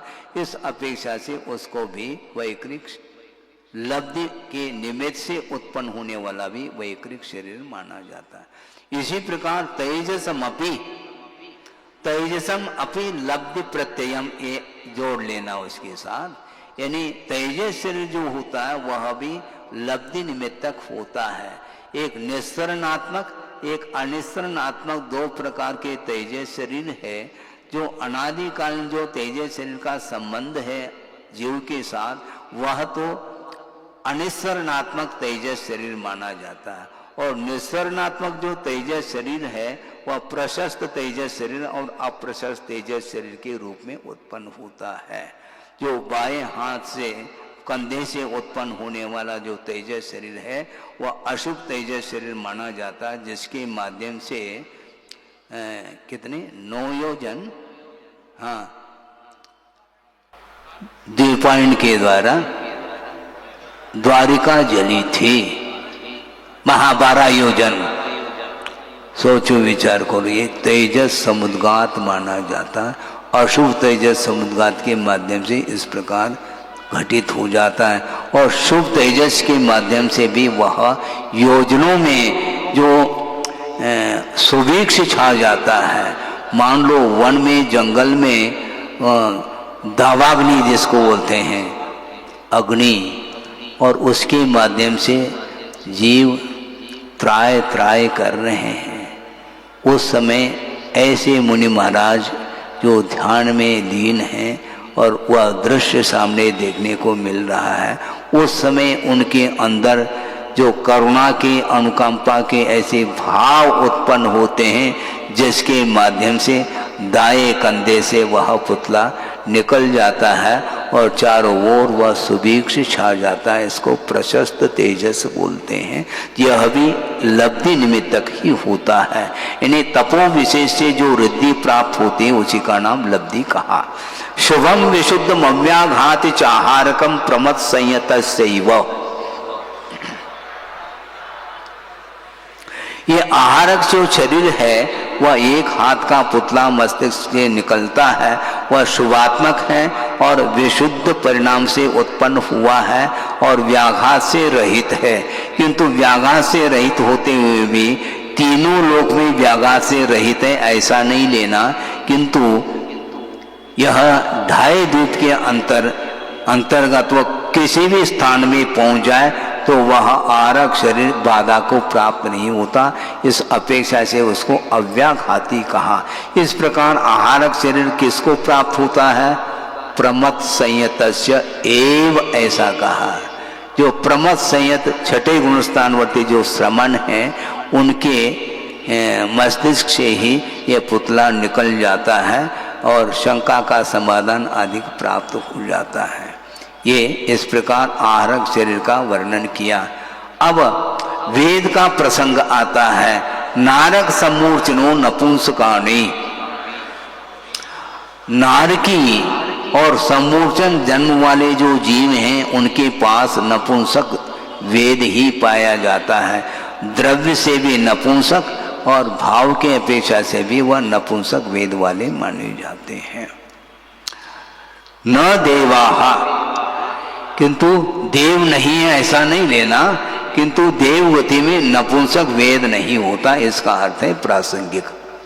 यानी देवगति में जो देव होते हैं उनका द्रव्य और भाव ये दोनों पुरुष वेद पाए जाते हैं, और देवियों के लिए द्रव्य से भी और भावों से भी स्त्री वेद का उदय होता है। शेषास्त्र वेदाहा, इनको छोड़कर के अन्य जितने भी जीव हैं उनके पास तीनों वेद हो सकते हैं। किंतु एक ध्यान देने की बात यह है कि जिस प्रकार कषाय क्रोधमान माया लोभ अंतर मूर्त में परिवर्तन को लिए हुए होते हैं, उस प्रकार वेदों में परिवर्तन नहीं होता। जन्म से जो जिस वेद का उदय है वह अंत तक उसी वेद का उदय पाया जाता। यह वेद वैषम्य भले ही पाए जाए, इन्हें तीनों वेद वाले पाए जा सकते हैं नाना जीवों की अपेक्षा से। इसके बाद एक अंतिम सूत्र है, समाप्त किया जा रहा है। औपपादिक चर्मोत्तम देहा संखी वर्षायुषो नपवर्त्यायुष।